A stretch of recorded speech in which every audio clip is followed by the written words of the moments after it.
the total amount of battery capacity that we need is so much higher than anything that we can ever get out of recycling. Yes, we must do recycling because it's valuable business and it's valuable resources, but it's not going to save us. Worldwide, battery cell production capacities are being increased on an ever larger scale, but they're still struggling to keep up with the booming global demand for battery cells for mobile applications. So where are we today in battery production? What are the future goals of the battery electric world? And most importantly, in 2022, what role does recycling and second use play? We'll find out in this episode.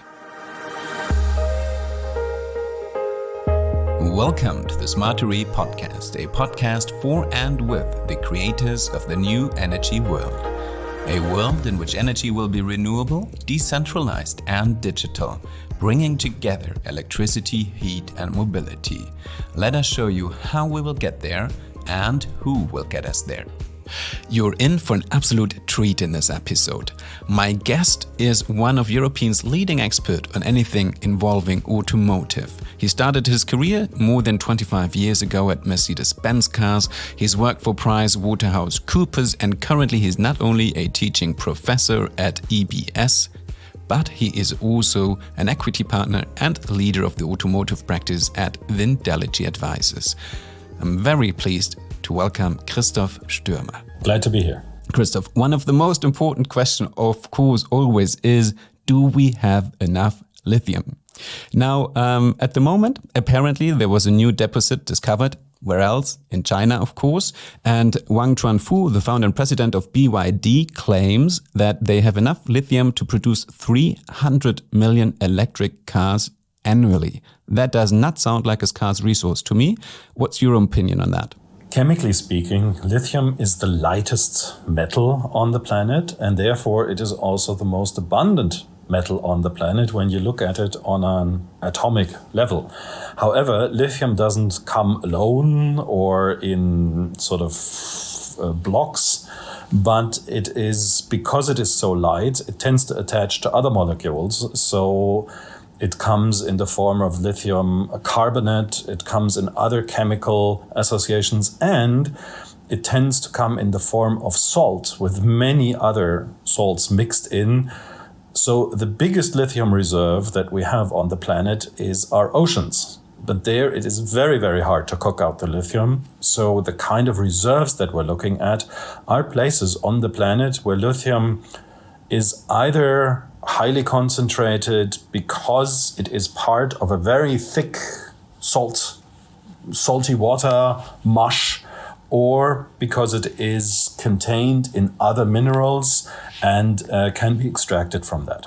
So what's your take on the number of 300 million electric cars annually from China? Do you think that's a realistic estimate? Well, it's a very, very, very big number because so far the largest amount of cars that the global automotive industry has ever produced in a year was 83 million in the legendary year of 2017. So 83 million is the absolute maximum that we've seen so far if we don't count motorcycles and bicycles. So a number of 300 basically says there's enough for everybody, don't worry. However, it's in China, and of course we have to understand what that number really means.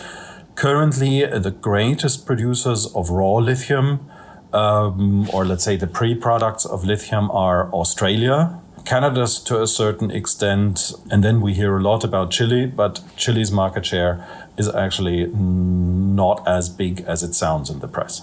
So to me that sounds like a maybe 300 million cars, but maybe not. Well, we're talking about mining business. Mining business, be it extraction of anything from the earth, like copper, like aluminum or its pre-products, or extracting crude oil, is always a very long-term process. It takes a lot of money to really understand where the deposits are. It takes a lot of money to test the access to the deposits, to industrialize it. And we're talking years, of time, and we're talking billions of dollars or euros in investment. This is not a quick fix. So, and there's a direct dependency between the amount of investment that you can muster and the amount of stuff that you can get out of that excavation business.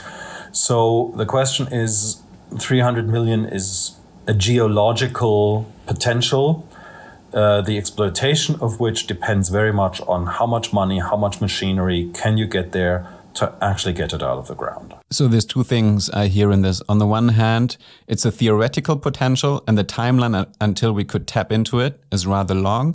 Plus, it really depends, of course, on the business case behind it, on the electric cars being sold now so that you actually create also the resources to invest in the mining, etc., etc. So it's sort of like a dependency on how the market as such is developing. And there you're pointing to a very, very important point. These kind of exploitation investments have a very, very long payback time. When you open a mine, it takes you 5 years to open it in the first place if you actually know where to dig. And then you want your money back over a period of 20, 25, 30 years. That's kind of investment horizon that people look at. The automotive industry and much more so other consumer industries that rely on batteries or accumulators run on much quicker payment cycles, investment cycles. So for a car that you develop, you take about 5 years from inception, 3 years of development, and then you produce it 5 to 7 years. And basically by year 3, you start making money. So that's a 10-year period from the inception, and it's a 5-year payback period for your investment. So when the automotive industry requires a lot of lithium-based product now, but at the same time talks about that prices that they expect to pay over in the future are going to decline massively, they're actually making the investment much less attractive for someone who is going to invest in the business of lithium production now. So all of these projections are actually contradictory. On the one hand, we're looking at huge potential demand and very fast-growing demand for lithium-based batteries from the automotive side. At the same time, we're claiming that it's all going to be very cheap. So look at this from the investor perspective. On the one hand, he's asked to come up with a lot of money very, very quick, but with very uncertain prospects if he's ever going to get his money back, and if that trend is going to be long-term or something is going to change fundamentally because all of a sudden we all have solar cars or we have liquid hydrogen or whatever. That is actually a contradictory situation, which makes the ramp up of lithium production an even more questionable business than just from the technical side. Then just a quick answer, because you described the volatility and also the uncertainty in the market, specifically because of the question which drivetrains will cover of how much of global mobility. So do you see that that big investors in the mining field are hesitant currently? I think they are insecure because there's too much noise around the future of automotive. I think there's pretty much of a general consensus, in particular outside of the immediate automotive industry, that the internal combustion engine is basically running out over the next couple of decades. There is a consensus that electric drivetrains will be the future, but there is a lot of uncertainty and a lot of white noise around the question, what is the energy system that these electric vehicles will be driven by? What's the primary energy source that they will use? And as long as we have that uncertainty, there will be hesitation on the side of these very long-term investors. Now, one company that doesn't seem to hold back is Tesla, because I think they're currently planning their own lithium processing plant in the US. I think that bears two questions. On the one hand, of course, where do they actually plan to source their lithium? And is that something that Europe should do as well to be on par with Tesla? What do you think? Let's start with the second question first. The fact that lithium brine, lithium oxide or lithium carbonate that comes out of the slush or that comes out of the ground needs to be processed before it can be put into batteries has been overlooked by the automotive industry and possibly by others investors for a very, very long time. So currently we're looking at a concentration of the lithium processing facilities of more than 90% within China. China is by far and large not the largest producer of raw lithium, maybe 20%, 30%, depending on where you look. But it is a total monopolist when it comes to the processing of lithium. That is a very strong global disequilibrium, and it would be extremely adequate and extremely useful for any industrial nation in the world to tap into this potential.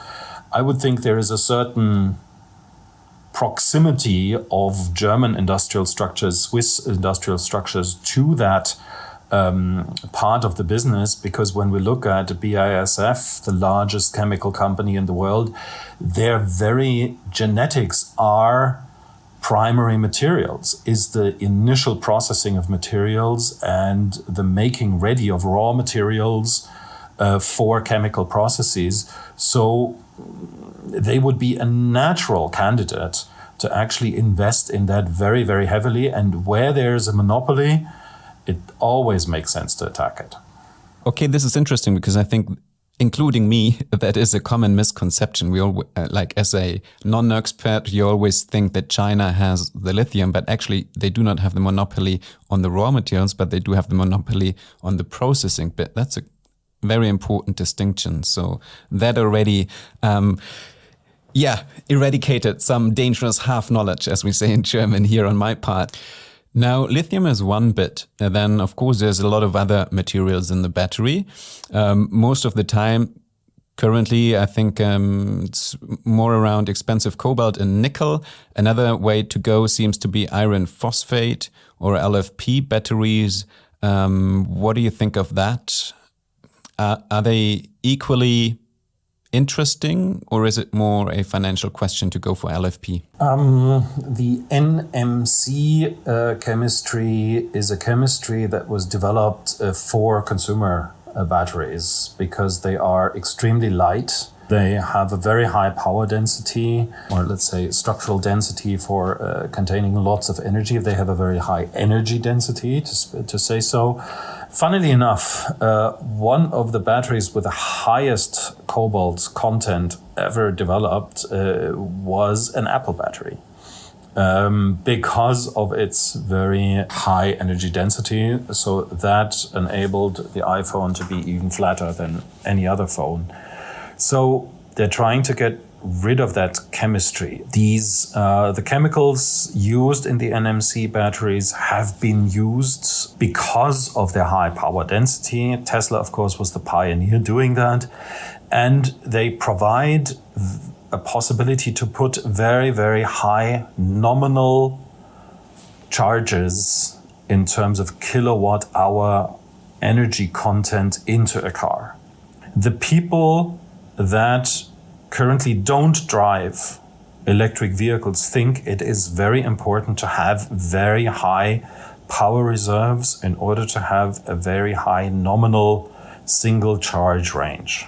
The people who do drive electric vehicles have a different view, because from what I can see, what I can hear from people that actually drive electric vehicles, their worry is not so much about the how long they can go between charges, but their worry is about does the charger work when I'm there? Because there's already a lot of chargers, but when I'm there, I really want it to work. So the kind of anxiety that is managed with these different chemistries is a different one. NMC helps to manage the so-called range anxiety, which is very popular among people that don't drive EVs. An LFP, lithium iron phosphate battery, is much safer in operation. You can charge it faster, you can charge it more often, and it is actually cheaper to buy, but you can't get as much nominal capacity into a vehicle than you can. So in the actual use, an LFP battery is much more useful, is much more applicable. So the people that actually drive an EV may have a tendency, would have a structural preference towards LFP batteries. However, most of them don't care because they just love the fact of driving electric. That is so interesting. So in Tesla's case, they go for it because it seems to be the more premium product and they want to address the Reichweitenangst, as we say in Germany. So cover people's angst that they can't get to the next charger. But as a matter of fact, practically speaking, LFP just makes so much more sense. Hence, all Chinese manufacturers are going for LFP. And I think that then probably is the reason why also the BYD founder sees LFP as the future for the entire electric car industry. I wouldn't be as extreme. I mean, we have to give Tesla credit that when they started, there was absolutely zero electric vehicle in the market. So there was 100% combustion drivers. So 100% of their initial clients had this range anxiety. So 100% credit, they did the right thing at the right time. Maybe they could have done it earlier, okay? And the others could have followed earlier. But now that we're really seeing second generation electric cars that operate in an environment of lots and lots of charging stations, and in particular private and office charging stations, the charging behavior changes. We tend to assume that charging is a lot like filling up the car. So you do it on an occasional basis and you do it as little as possible because it takes time. You have to go to an unpleasant place. You have to interrupt what you're doing anyways. And this is a very strong instinct, especially with people who've been driving cars for a very long time. So they try to avoid charging as much as possible. So they try to have as much space between the different charging events as possible.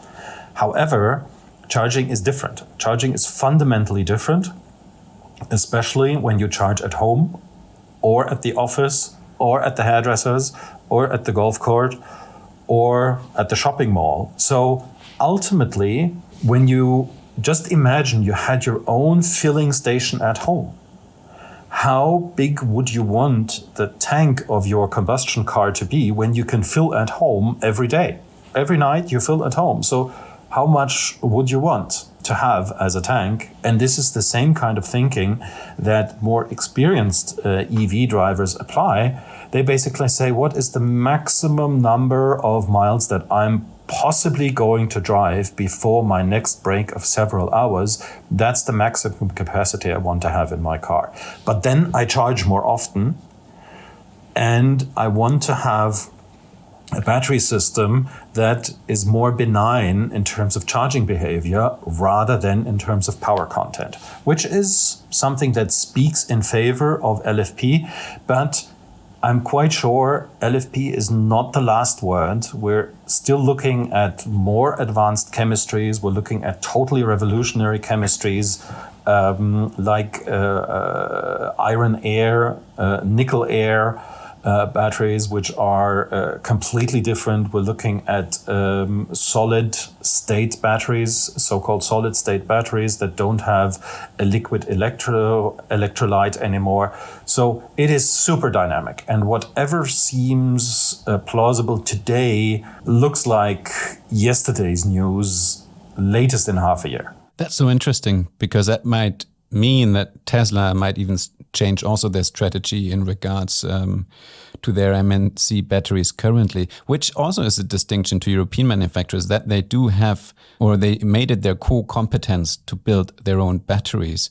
Is that something in your eyes that German auto manufacturers should have gone for as well? Or is it more reasonable to stay out of it because it's such a dynamic, fast progressing industry? Well, first of all, the making of batteries, and we're really talking about the immediate battery cell, is very, very fundamentally different to building a car. So building a battery cell is based on continuous processes, much like the chemical industry, much like the process industry, medical industry, food industry, that only at the very end of the process are chopped into little pieces and then put into little cans, and where they then are individual pieces and parts that you can touch and handle.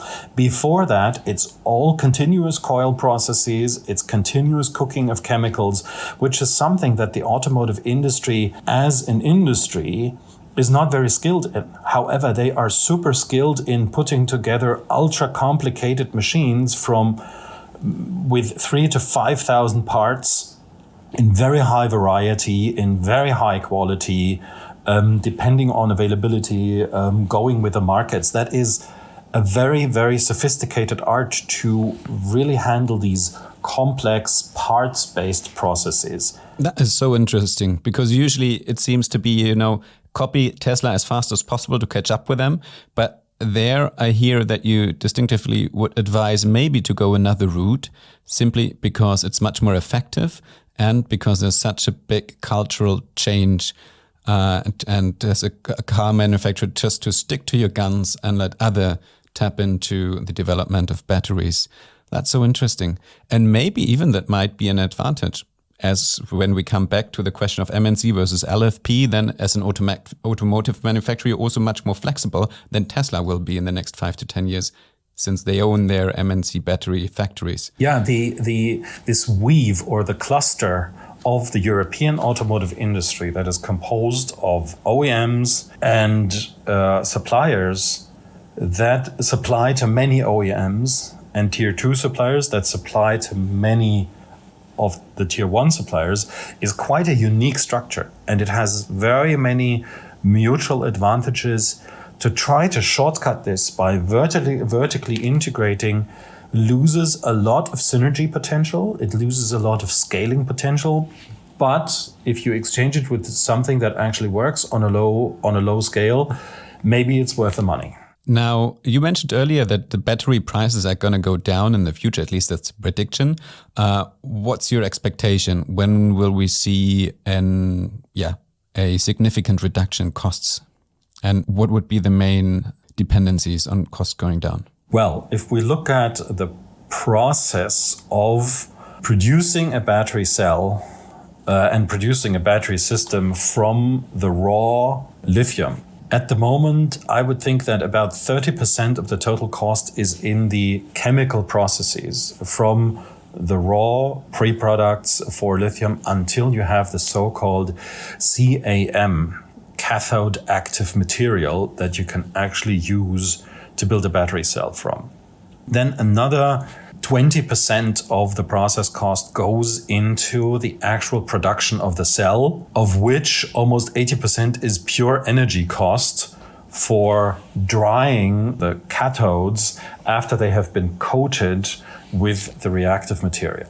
So first of all, that's something that's being worked on to create other coating processes that don't require high intensity drying processes. There's a couple of German research institutions that are very strong in that technology, and I really, really, really want them to get enough money to actually scale that technology, which is going to be a leapfrog technology over other areas of the world that still work on the assumption of cheap energy. The next 50% are basically all the putting together of the cells to the so-called modules, the attachment of the battery management system, the integration of the thermal management system, and then finally you put a big box on top around it, and then you call it a battery pack or battery system.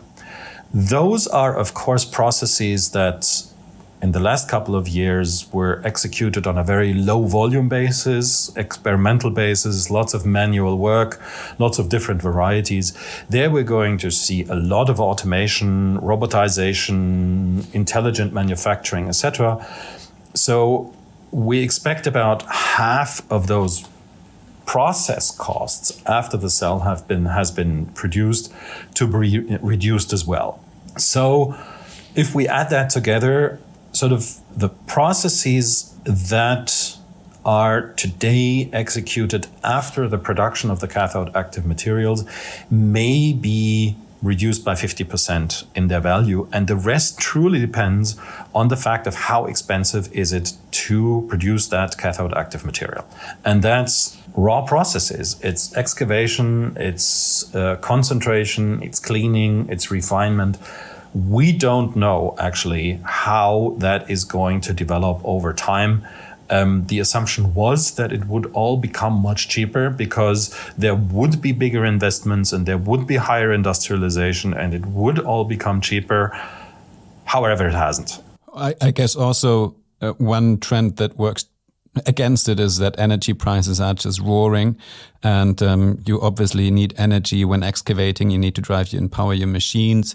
Plus, later on, as you said, when you are drying cathodes, etc., maybe the price, or maybe you have a more efficient process, but at the same time, if the energy prices double, that sort of like neutralizes itself. That's where the old argument comes in, and we actually have a fossil energy price crisis. We don't have a renewable energy price crisis, but well, so these things have to go hand in hand, but they will, because much of those batteries will be used for the use of renewable energies. So the more batteries we have, the more attractive it is going to be to use renewable energies. And the more renewable energies we use in the process, the more attractive it will be to actually use those batteries. So a synergetic process again, and a good argument for renewables again. But there's a second big lever to make battery electric cars cheaper, and that is make the battery smaller. As we said, if we don't have that range anxiety, if we're not looking for the maximum range between charging events,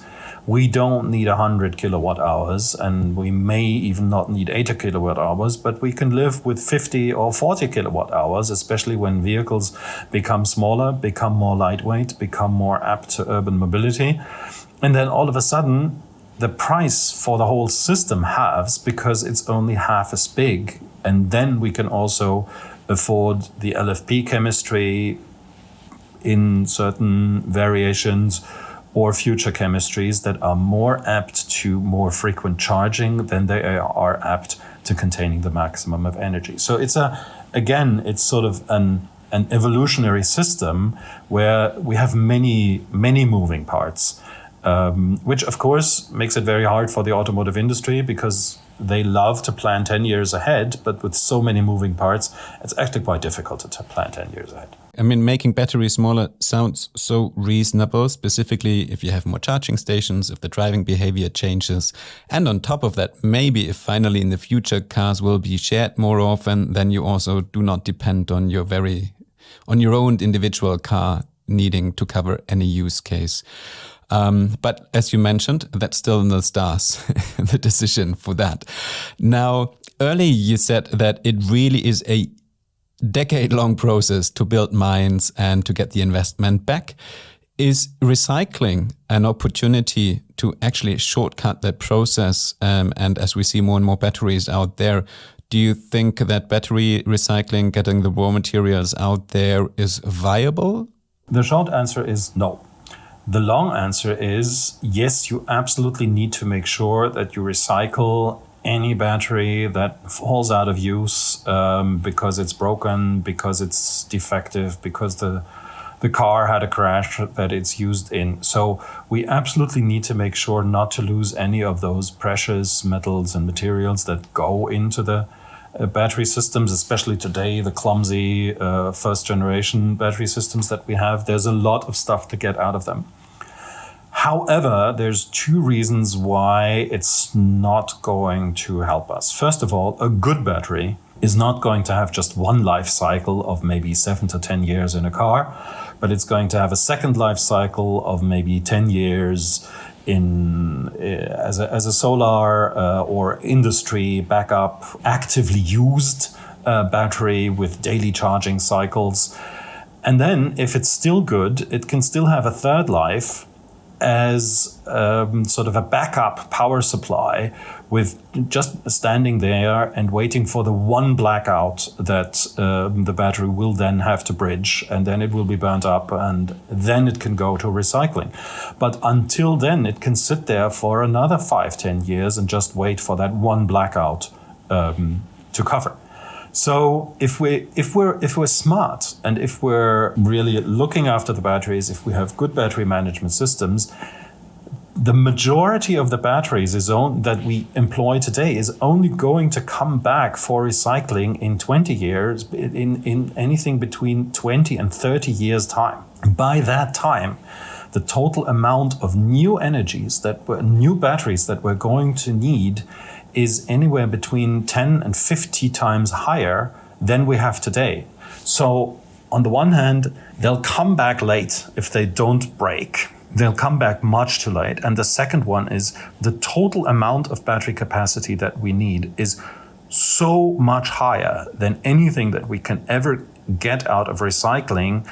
Yes, we must do recycling because it's valuable business and it's valuable resources, but it's not going to save us. The whole volume drive needs to come from fresh material. You know, sometimes we talk here about second use case, but we haven't considered the third use case yet. So, and that timeline is really huge. So where are we currently at recycling capacities? I guess they're not so big, but is it then they're not so big because there's not enough batteries coming back because maybe they're moving on to the second use case or third use case? Or is it because, as you mentioned, they're just like these clumsy first generation batteries where it's just too tedious to recycle them? Well, I think there's a third reason, and that is currently the first generation of battery systems was not built for recycling. So the disassembly of first generation battery systems, be they just old or be they in an uncertain state, so they may blow in your face at any time, is a really awkward, very expensive, very tedious process. And it wrecks, currently it wrecks all kinds of business models for recycling. Because the very labor, the very installations, the very safety procedures that you need to just be able to dismantle the battery in order to get the raw materials out is too expensive. So there's a lot of work needed to be done on the very disassembly process and separation of materials until you can get them out. There is still a lot of ground to cover there. And the little bits that we're currently getting back for recycling is mostly batteries that are broken. And a broken battery, especially when it's a lithium-ion battery, is something that is very awkward to handle. It can blow in your face. So to me, that sounds not so much as a task in building up recycling capacities, but much more importantly from a legislative side to make sure that batteries that are being planned and produced right now and in the next years are being built in a way that we can recycle them in 20 or 30 years down the road. So that seems to be much more important to make sure that this big volume now is being set up in the right way. Exactly. And it's just economic smartness. So far, traditionally, the automotive industry has not looked at the end-of-life behavior of their products.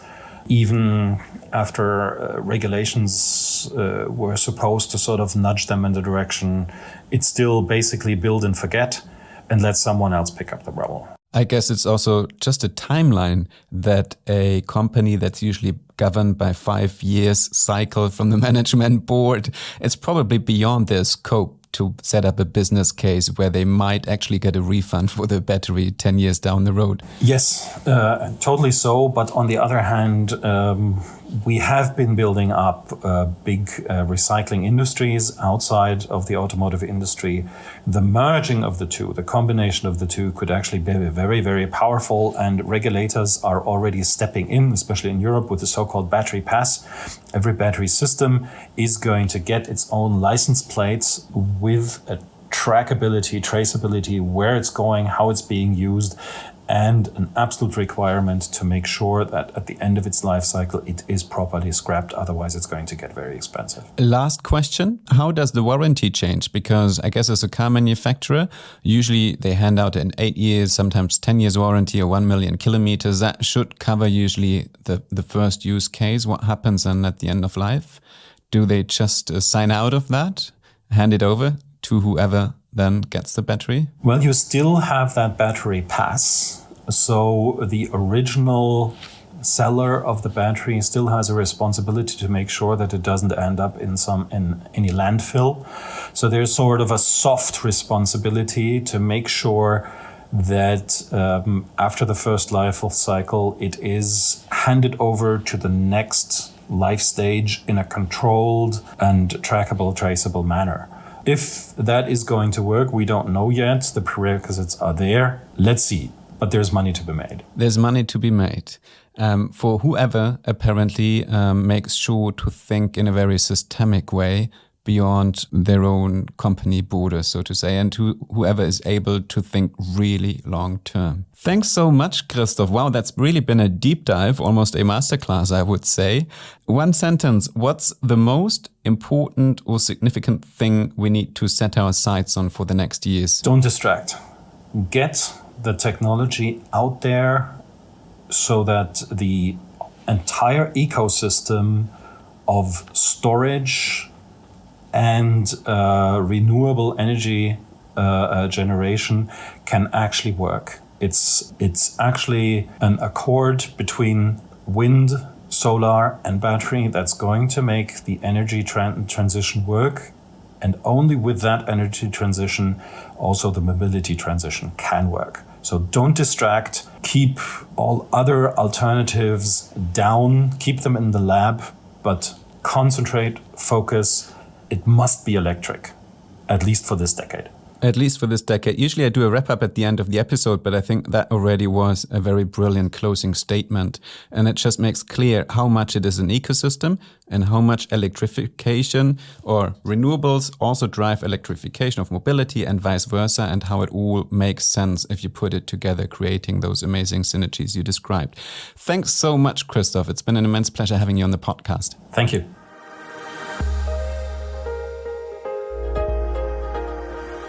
Find out more about the latest developments in battery technologies and electromobility at the Smarter E Europe, the innovation hub for new energy solutions in Munich. All information about the exhibition and the conferences can be found online at thesmartere.de.